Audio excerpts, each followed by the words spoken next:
मित्रांनो, आज जे जगात युद्ध घडतंय त्याची भविष्यवाणी श्री संत बाळूमामांनी आधीच करून ठेवली होती.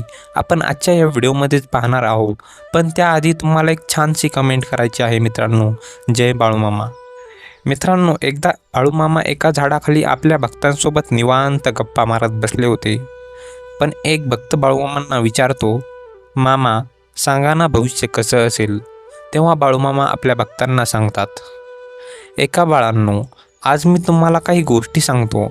आज कदाचित त्या गोष्टी तुम्हाला विचित्र वाटतील, कदाचित तुम्हाला वाटेल हे कसं शक्य आहे. पण बाळांनो, काळ बदलतो. आज जे अशक्य वाटतं ते उद्या सत्य बनतं. म्हणून मी तुम्हाला काही संकेत देतो आहे, कारण पुढच्या काळात जग खूप मोठं बदलणार आहे. तर बाळूमामा सांगतात, बाळांनो, एक काळ असा येईल की पृथ्वीवर माणसांची संख्या खूप वाढेल. गाव लहान राहणार नाहीत, लहान खेडी मोठ्या शहरात बदलतील आणि शहरं इतकी मोठी होतील की माणूस माणसाला ओळखणार नाही.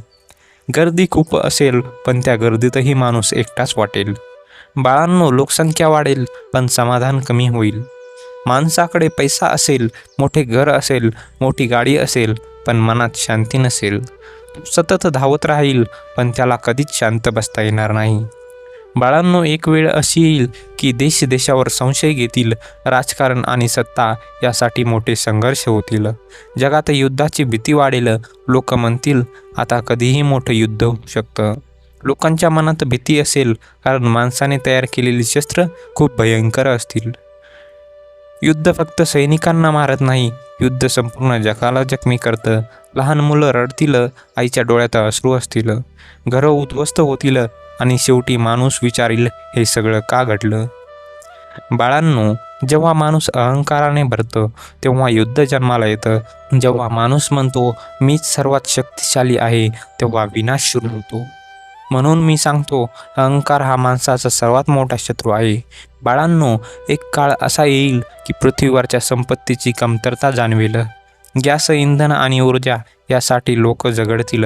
लहान लहान गोष्टीसाठी मोठ्या रांगा लागतील. लोक म्हणतील, इतकी प्रगती झाली तरी आपल्याला या गोष्टी मिळत नाहीत.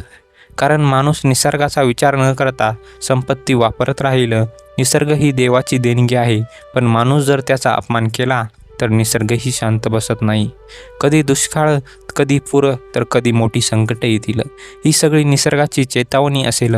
बाळांनो, त्या काळात जीवनशैली बदललेली असेल, अन्न बदललेलं असेल, हवा बदललेली असेल. म्हणून लहान मुलंही लवकर मोठी दिसतील, मुलीमध्ये लवकर बदल दिसतील, कारण शरीरावर काळाचा आणि अन्नाचा परिणाम होईल. बाळांनो, पूर्वी लोक दीर्घायुष्य जगायचे, 80, 90, 100 वर्षेही जगायचे. पण पुढच्या काळात माणसाचे आयुष्य कमी होईल, कारण रोग वाढतील, मनावर ताण वाढेल, चिंता वाढेल. माणूस स्वतःच्या विचारानेच स्वतःला थकवून टाकेल. अन्नाचा स्वभाव बदललेला असेल. लोक अधिक मांस खातील, मेंढ्या आणि जनावरांचं मांस मोठ्या प्रमाणावर खाल्लं जाईल. पण मी सांगतो, जसं अन्न तसं मन. अन्न जितकं साधं असेल तितकं मन शांत राहील. बाळांनो, त्या काळात नाती बदललेली दिसतील. भाऊ भावावर विश्वास ठेवणार नाही, मुलगा बापाचं ऐकणार नाही. लोक स्वतःच्या फायद्यासाठी इतरांना विसरतील. घरात लोक एकत्र राहतील, पण मनाने दूर असतील. या सगळ्या बदलामध्ये एक गोष्ट मात्र कायम राहील, देव. माणूस बदलतो, काळ बदलतो, जग बदलतं, पण देव कधी बदलत नाही. म्हणून मी तुम्हाला सांगतो बाळांनो, जेव्हा वाईट काळ येईल तेव्हा घाबरू नका. देवाचं नाव घ्या, मन शांत ठेवा आणि गरिबांना मदत करा. सत्याचा मार्ग सोडू नका, कारण शेवटी अंधार कितीही वाढला तरी सूर्य उगवतोच. वाईट कितीही वाढलं तरी सत्य जिंकतंच.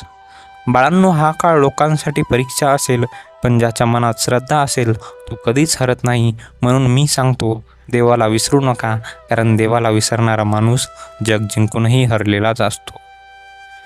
जय बाळूमामा. मित्रांनो, तुम्हाला हा व्हिडिओ कसा वाटला ते कमेंटमध्ये सांगा. आणि अशाच माहितीमय कंटेंटसाठी आत्ताच आपल्या यूट्यूब चॅनल नामस्पंदनला सबस्क्राईब करायला विसरू नका. जय बाळूमामा.